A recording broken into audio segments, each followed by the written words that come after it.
अयोध्या कांड। तब केवट ऊंचे चढ़ी धाई, कहेऊ भरत सन भूजा उठाई।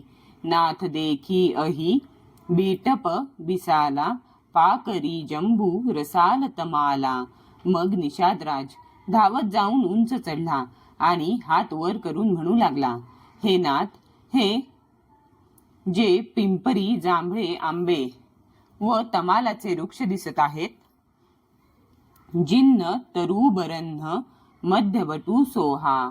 मंजू बिसाल देखी मनु मोहा, नील सघन पल्लव फललाला।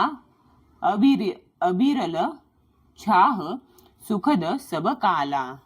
ज्या श्रेष्ठ वृक्षांमध्ये एक सुंदर व विशाल वटवृक्ष शोभत आहे, ज्याला पाहून मन मोहून जाते, ज्याची पाने निळसर व दाट आहेत आणि ज्याला लाल फळे लागलेली आहेत, ज्याची दाट सावली ही सर्व ऋतूंमध्ये सुखकर असते। मानहू तिमिर अरुणमय रासी, बीरची विधी संकेली सुषमासी।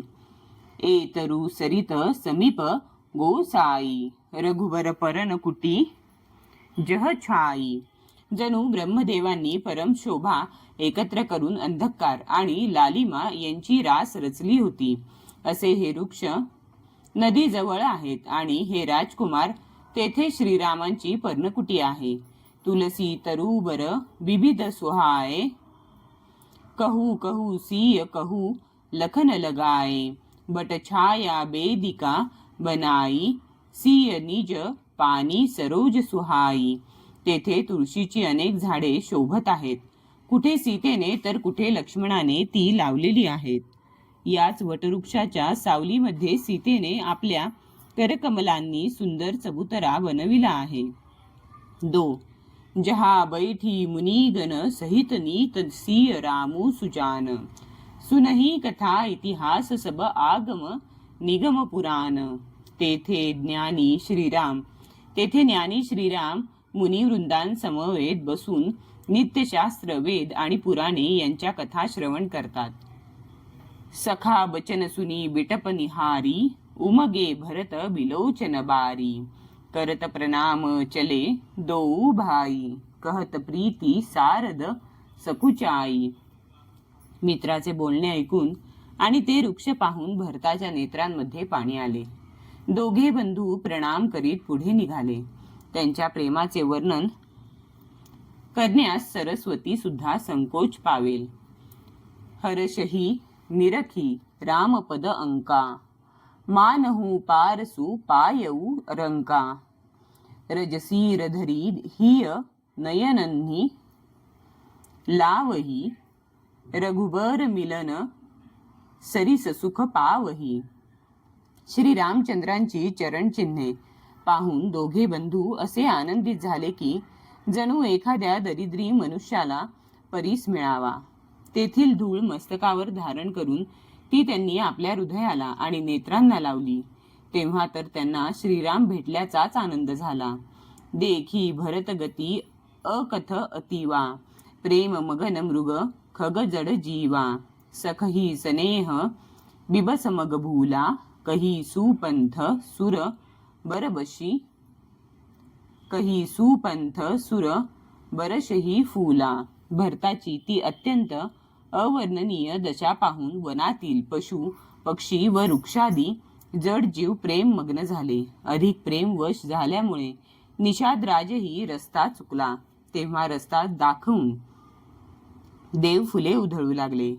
निरखी सिद्ध साधक अनुरागे, सहज स्नेहू सराहन लागे। होतन भूतल भाऊ भरतको, अचर सचर चर अचर करतको। भरताच्या प्रेमाची ही दशा पाहून सिद्ध व साधक लोक सुद्धा प्रेममग्न झाले आणि त्याच्या स्वाभाविक प्रेमाची प्रशंसा करू लागले की जर या पृथ्वी तलावर भरताचा जन्म झाला नसता तर जडाला चेतन व चेतनाला जड कुणी केले असते। भरताचे प्रेम पाहून जड चेतनासारखे व चेतन जडासारखे स्तब्ध झाले। दो पेम अमिय मंदरू बिरहू भरतू पयोधी गंभीर मथी प्रगटेऊ सूर साधू हित कृपा सिंधू रघुबीर. प्रेम हे अमृत आहे. विरह हा मंदराचल आहे आणि भरत हा समुद्र आहे. कृपासागर श्री रामचंद्रांनी देव आणि साधूंच्या कल्याणासाठी स्वतः या भरतरूपी समुद्राचे विरहरूपी मंदराचलाने मंथन करून हे प्रेमरूपी अमृत प्रकट केले आहे. सखा समेत मनोहर जोटा लखेऊ न लखन सघन बन ओटा. भरत दीख प्रभू आश्रमू पावन सकल सुमंगल सदनू सुहावन. मित्र निषाद राजासोबत येत असलेल्या या सुंदर जोडीला दाट वनाच्या आडून लक्ष्मण पाहू शकला नाही. भरताने प्रभू श्री रामचंद्रांचा सर्व मांगल्याचे धाम सुंदर व पवित्र असलेला आश्रम पाहिला.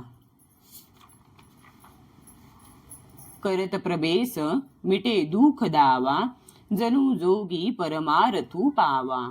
देखे भरत लखन प्रभू आगे पूछे वचन कहत अनुरागे. आश्रमात प्रवेश करताच भरताचे दुःख व दाह नाहीसे झाले. जणू योग्याला परमार्थच गवसला. भरताला दिसले की लक्ष्मण प्रभूंच्या समोर उभा राहून विचारलेल्या प्रश्नांची प्रेमाने उत्तरे देत होता. सीस जटा कटी मुनी पट बांधे तून कसे कर सरू धनु कांधे. बेदी परमुनी साधू समाजू सिय सहित राजत रघुराजू. त्याच्या डोक्यावर जटा होत्या.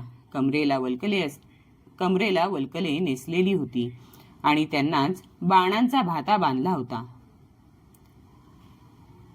हातात बाण व खांद्यावर धनुष्य होते. वेदीवर मुनी व साधू समाज बसला होता आणि तेथे श्रीराम सीतेसह विराजमान होते. बलकल बसन जटिल तनु श्यामा जनु मुनी बेश किन्नरती कामा. करकमलनी धनु सायकू फेरत जीय की जरनी हरत हसी हेरत. श्रीरामांनी वल्कले परिधान केली होती. जटा धारण केल्या होत्या व त्यांचा श्याम रंग होता. सीताराम असे वाटत होते की जणू रतीने व कामदेवाने मुनिवेश धारण केला आहे. श्रीराम आपल्या करकमलांत धनुष्यबाण फिरवित होते आणि जेव्हा ते हसत तेव्हा पाहणाऱ्याच्या मनातील दुःखहरण होत होते व त्याला परमानंद व शांतता लाभत होती. दो लसत मंजू मुनी मंडली मध्यसीय रघुचंदू ज्ञान सभा जनु तनु धरे भगती सच्चिदानंदू. सुंदर मुनी मंडळींच्या मध्ये सीता व रघुकुलचंद सुंदर मुनी मंडळींच्या मध्ये सीता व रघुकुलचंद्र श्रीरामचंद्र असे शोभून दिसत होते की जणू ज्ञानाच्या सभेमध्ये प्रत्यक्ष भक्ती व सच्चिदानंद हेच शरीर धारण करून बसले आहेत. सानुज सखा समेत मगन मन बिसरे हर्ष शोक सुख दुख गण. पाही नाथ कही पाही गोसाई भूतल परे लकुटकी नाई. अनुज शत्रुघ्न व मित्र निषादराज यांच्या समवेत भरताचे मन प्रेममग्न झाले होते. हर्ष शोक सुख दुःख इत्यादी विसरून गेले होते. हे नाथ रक्षण करा, हे स्वामी रक्षण करा असे म्हणत भरताने भूमीवर लोटांगण घातले. बचन सपेम लखन पहिचाने करत प्रणामू भरत जीय जाने. बंधू स्नेह सरस एही ओरा ऊत साहिब सेवा बस जोरा. ते प्रेमपूर्ण बोलणे लक्ष्मणाने ओळखले आणि त्याने जाणले की भरत प्रणाम करीत आहे. लक्ष्मण श्रीरामांच्याकडे तोंड करून उभा होता. त्यामुळे तो भरताला पाहू शकला नव्हता. आता एकीकडे बंधू भरताचे सरस भातृ प्रेम आणि दुसरीकडे श्रीरामचंद्रांच्या सेवेची अत्यंत परवशता होती. मिली न जाई नहीं गुदरत बनई, सु कबी लखन मन की गती भनई. रहे राखी सेवा परभारू, चढी चंग जनु खैच खेलारू. तो क्षणभर सुद्धा सेवा सोडून भरताला भेटू शकत नव्हता आणि त्याच्यावरील प्रेमामुळे त्याला सोडूही शकत नव्हता. लक्ष्मणाच्या मनातील या द्विधा स्थितीचे वर्णन एखादा श्रेष्ठ कवीच करू शकेल.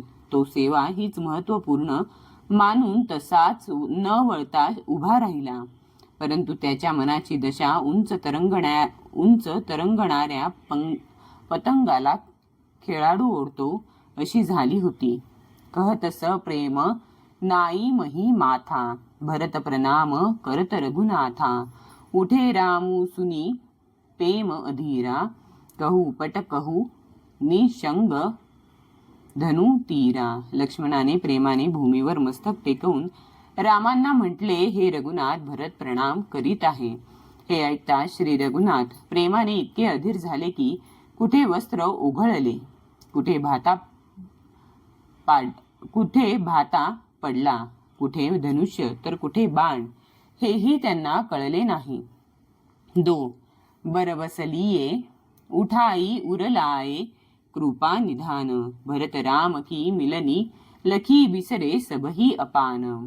कृपा निधान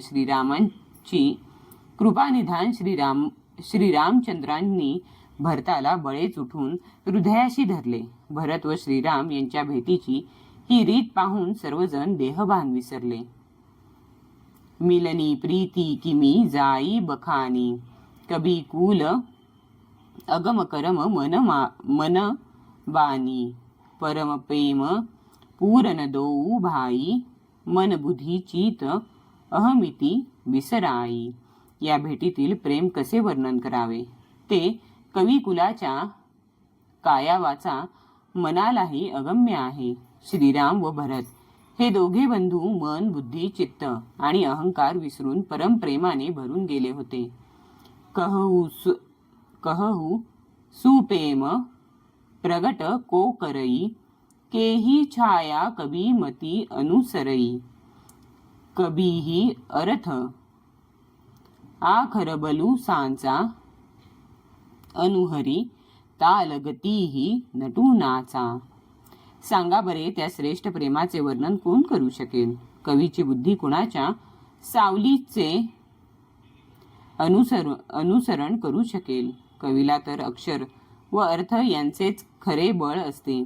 डोंबारी हा तालाच्या गतीवरच नाचत असतो. अगम स्नेह भरत रघुबर को, जह न जाई मनु विधी हरि हर को. सोमई कुमती कहौ केही भाती, बाज सुराग की गांडर तांती. भरत व श्रीराम यांचे प्रेम अगम्य आहे.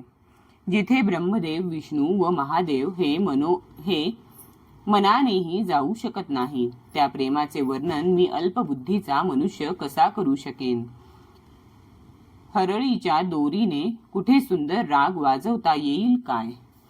मिलनी विलोकी भरत रघुबर की, सुरगन सभय धकधकी धरकी. समुझाए सूरगुरु जड जागे, बरशी प्रसंसन लागे. भरत आणि राम यांच्या भेटण्याची रीत पाहून देव घाबरले. त्यांच्या मनातील धाकधूक वाढली. देवगुरु बृहस्पतींनी त्यांना समजावले तेव्हा कुठे ते मूर्ख सावध झाले आणि फुले उधळून प्रशंसा करू लागले. दो मिली सपेम रिपु सुदनही, केवटू भेटेऊ राम. भुरी भाय भेटे भरत, लचिमन करत प्रणाम. त्यानंतर श्रीराम प्रेमाने शत्रुघ्नाला व निषाद राजाला भेटले. प्रणाम करणाऱ्या लक्ष्मणाला भरत मोठ्या प्रेमाने भेटला. भेटेऊ लखन ललकी लघु भाई, बहुरी निषादू लिन्न उरलाई. पुनी मुनिगण दुहू भाईन्न बंदे अभिमत आशिष पायी आनंदे. मग लक्ष्मण उचंबळून येऊन शत्रुघ्नाला भेटला. त्यानंतर त्याने निषाद राजाला आलिंगन दिले. मग भरत शत्रुघ्न या दोन्ही भावांनी तेथे उपस्थित असलेल्या मुनींना प्रणाम केला आणि इच्छित आशीर्वाद मिळाल्याने ते आनंदित झाले. सानुज भरत उमगी अनुरागा धरीसी रसीय पदुम परागा पुनी पुनी करत प्रणाम उठाए सीर कर कमल परसी बैठाए. भरत व शत्रुघ्न प्रेमाचे भरते येऊन सीतेच्या चरण कमलांची धूळ मस्तकावर धारण करून तिला वारंवार प्रणाम करू लागले. सीतेने त्यांना उठवून त्यांच्या मस्तकास आपल्या करकमलांचा स्पर्श करून त्या दोघांना बसवून घेतले. सिय असिस दिन्नी मन माही मगन स्नेह देह सुधी नाही सब विधी सानुकूल लखी सीता भे निसोच उर अपडर बीता. सीतेने मनातल्या मनात आशीर्वाद दिला, कारण ते दोघे स्नेहात मग्न होते. त्यांना देहभान राहिले नव्हते. सीता ही सर्व प्रकारे आपल्याला अनुकूल असल्याचे पाहून भरताची चिंता दूर झाली आणि त्याच्या मनातील कल्पित भय नाहीसे झाले. कोऊ किछु कहई न कोऊ किछु पूछा प्रेम भरा मन निज गती छूछा तेही अवसर केवटू धीर जूधरी जोरी पाणी बिनवत प्रणामू करी. त्या प्रसंगी कोणी बोलत नव्हते की काही विचारत नव्हते. मन प्रेमाने भरून आल्यामुळे त्याची संकल्प विकल्प व चांचल्याची गती थांबली. त्यावेळी निषादराज धीर धरून व हात जोडून प्रणाम करीत विनंती करू लागला. दो नाथ साथ मुनी नाथ के मातू सकल पूर लोग सेवक सेनप सचिव सब आये बिकल वियोग. हे नाथ मुनिवर्य, वसिष्ठांच्या बरोबर सर्व माता नगरवासी सेवक सेनापती मंत्री हे सर्व तुमच्या वियोगाने व्याकुळ होऊन आले आहेत. सील सिंधू सुनिगूर आगवनु सिय समीप राखे रिपुदवनु चले सबेग रामू तेही काला धीर धर्म धूर दीनदयाला. गुरूंचे आगमन झाल्याचे ऐकून सद्गुण समुद्र श्रीरामांनी सीतेजवळ शत्रुघ्नाला ठेवले व ते परमवीर धर्म धुरंधर दीनदयाळू श्रीराम तक्षणी लगबगीने निघाले. गुरही देखी सानुज अनुरागे दंड प्रणाम करन प्रभू लागे मुनिवर धाई लिये उरलाई प्रेम उमगी भेटे दोऊ भाई. गुरूंचे दर्शन झाल्याने राम लक्ष्मणांना प्रेमाची भरती आली आणि ते साष्टांग नमस्कार करू लागले. तेवढ्यात मुनिश्रेष्ठ वसिष्ठांनी त्यांना हृदयाशी कवटाळले आणि प्रेमाच्या भरात ते त्या दोघांना भेटले. प्रेम पुलकी केवटकही नामू किन्न दुरी ते दंड प्रणामू राम सखा ऋषी बरबस भेटा जनु मही लूठत स्नेह समेटा. मग प्रेमाने पुलकित होऊन निषाद राजाने आपले नाव सांगत दुरूनच वसिष्ठांना प्रणाम केला. वसिष्ठांनी तो रामाचा मित्र असल्याचे पाहून त्याला बळेच हृदयाशी धरले. जणू जमिनीवर लोळणाऱ्या प्रेमाला उचलून घेतले. रघुपती भगती सुमंगल मूला नभ सराही सूर बरीसही फुला एही समनिपट नीच कोऊ नाही बड वसिष्ठ समको जगमाही. श्री रघुनाथांची भक्ती ही सुंदर मांगल्याचे मूळ आहे असे म्हणत स्तुती करीत देव आकाशातून फुले उधळू लागले. ते म्हणाले, या जगात या गुहासारखा कनिष्ठ जातीचा कोणी नाही आणि वसिष्ठांच्या सारखा श्रेष्ठ कोण आहे. दो जेही लखी लखनहू ते अधिक मीले मुदित मुनी राऊ सो सीतापती भजन को प्रगट प्रताप प्रभाऊ. तरीही निषादाला पाहून मुनिराज वसिष्ठ लक्ष्मणापेक्षा अधिक समजून त्याला आनंदाने भेटले. हा सर्व सीतापती श्री रामचंद्रांच्या भजनाचा प्रत्यक्ष प्रताप व प्रभाव होय.